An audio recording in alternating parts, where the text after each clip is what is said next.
Isabella, this is Foreman's Crash Course U.S. History, and today we're going to look at the African American Civil Rights Movement.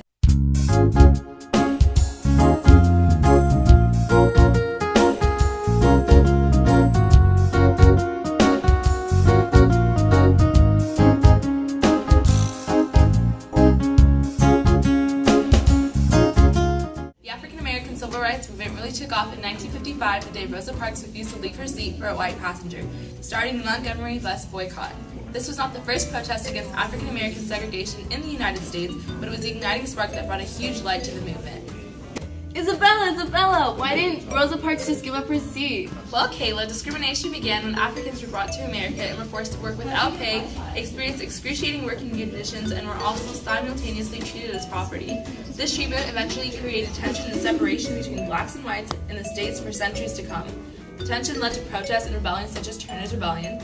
The rebellion was started by Nat Turner when he attacked 4 plantations and killed about 60 whites in an effort to protest slave bondage in August 1831. As a result, Turner and active supporters were captured and killed by white Americans.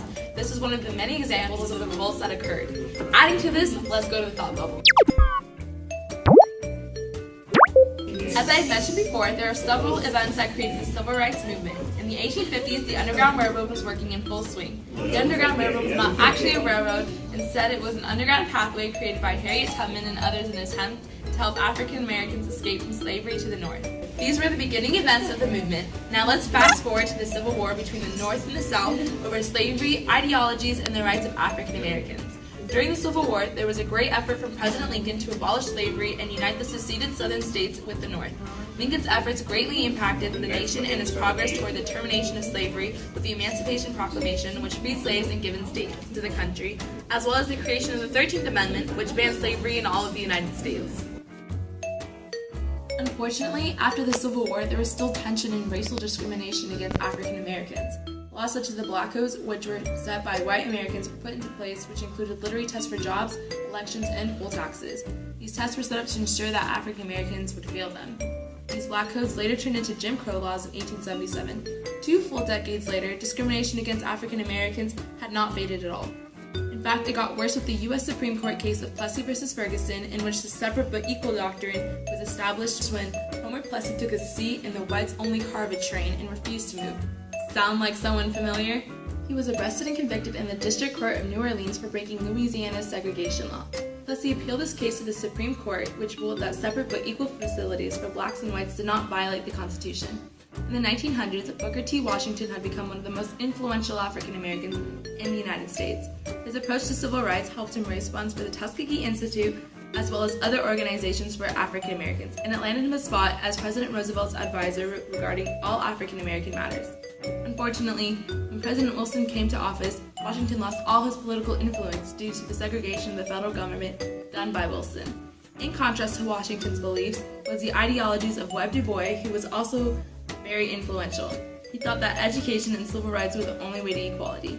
He believed that anything other than this would continue to make society look at African Americans as lower class.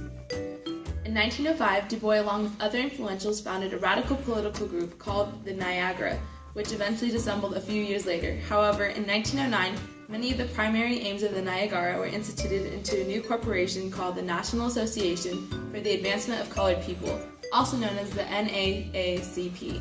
Du Bois was the director of this group for the next 25 years, as well as the Journalist for Crisis, which became the voice for the organization and minorities in general. A few years later, the Great Migration took place as the large-scale movement of hundreds of thousands of Southern African Americans to cities in the North. There was a dramatic population shift as many African Americans sought to escape racial discrimination from the South, as well as new job opportunities in the North and to support the First World War. By the 1920s, celebration of African American culture was spreading widely through Harlem, which became the center for an African American America, as well as an origin for a political, social, and cultural movement that later became known as the Harlem Renaissance. Throughout this time period, there was a drastic change in music, art, and literature that not only appreciated the African American culture, but tried to represent that there was an equality and a likeness between white and African Americans. How about we take a quick break and talk about some fun facts? In 1947, Jackie Robinson was the first African American to play in Major League Baseball. How cool! A year later, President Truman signed into legislation a law that desegregated U.S. armed forces. Did you know interracial marriage was banned in 1664 and not overturned until 1967. That's crazy. On a more serious note, let's get back on track and talk about Oliver Brown versus the Board of Education.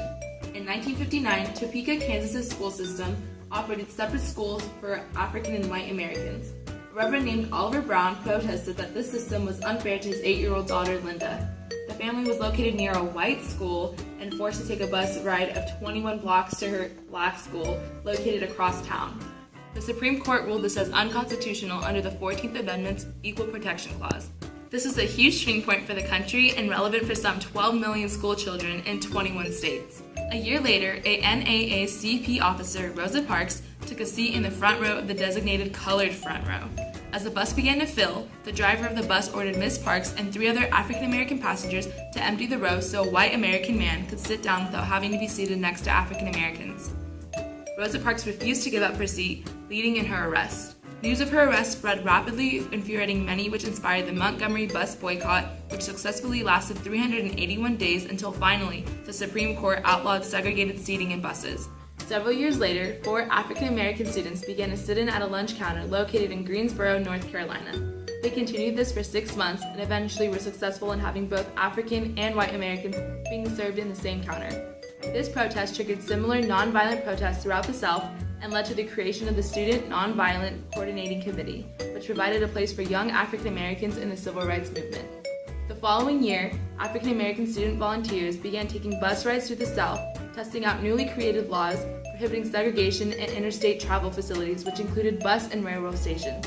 These students later became known as Freedom Riders and sadly faced many struggles such as attacks by angry mobs. Protests like these continued throughout the South. One of the biggest and last protests occurred in Birmingham, Alabama. Discrimination and violent attacks against African Americans, such as strict enforcement of total segregation and bombings, took place here from 1957 to 1963. The colored folks of Birmingham finally decided something had to be done. A location such as Birmingham was a perfect place to test the power of nonviolent protest. Asking for help, Reverend Shuttlesworth invited Dr. Martin Luther King Jr. and the SCLC to help desegregate the city. After days of demonstrations, Shuttlesworth and Dr. King's small group of marchers were arrested. April 20th, King posted bail and planned for more demonstrations. A few weeks later, on May 2nd, more than 1,000 African American children marched in Birmingham. Police officer Eugene and his men arrested 959 of them. The next day, the children came face to face with a helmeted police force. Police officers swept the marchers off their feet with high-pressure fire hoses, attacked dogs, and clubbed those that fell to the ground.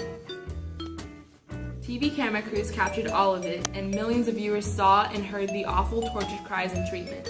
As a result, President Kennedy said the images of what happened sickened him. Kennedy called Birmingham and said that his administration could not support segregation if children were involved.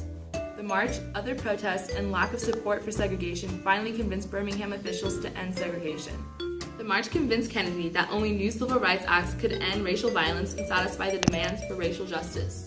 To convince Congress to pass the civil rights bill that President Kennedy proposed, 2 veteran organizers, A. Philip Randolph and Bayard Rustin, summoned Americans to march on Washington, D.C. In August 1963, over 250,000 people, including around 75,000 white Americans, gathered on the nation's capital. They were first assembled on the lawn of the Washington Monument and marched on the Lincoln Memorial.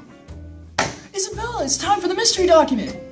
Thanks for reminding me, Austin. Let's get to it. I say to you today, my friends, so even though we face the difficulties of today and tomorrow, I still have a dream. It is a dream deeply rooted in the American dream. I have a dream that one day this nation will rise up and live out the true meaning of its creed. We hold these truths to be self-evident, that all men are created equal. I have a dream that one day, on the red hills of Georgia, the sons of former slaves and the sons of former slave owners will be able to sit down together at the table of brotherhood. You know what? I think this is the I Have a Dream speech by the famously known and previously mentioned Martin Luther King Jr. I knew it! Well guys, as we've noticed, the African American civil rights movement does not have an official beginning since African Americans have been fighting for equality, civil rights, and against racism and discriminations for centuries. Even to this day, African Americans are fighting for more equality with movements and protests such as the Black Lives Matter movement. The African American civil rights movement is still very important and relevant to this day, as not only citizens of the United States continue to use it as an inspiration for their own movements, protests, and revolutions, but countries worldwide.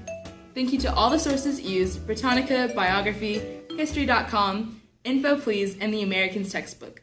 Thanks for watching!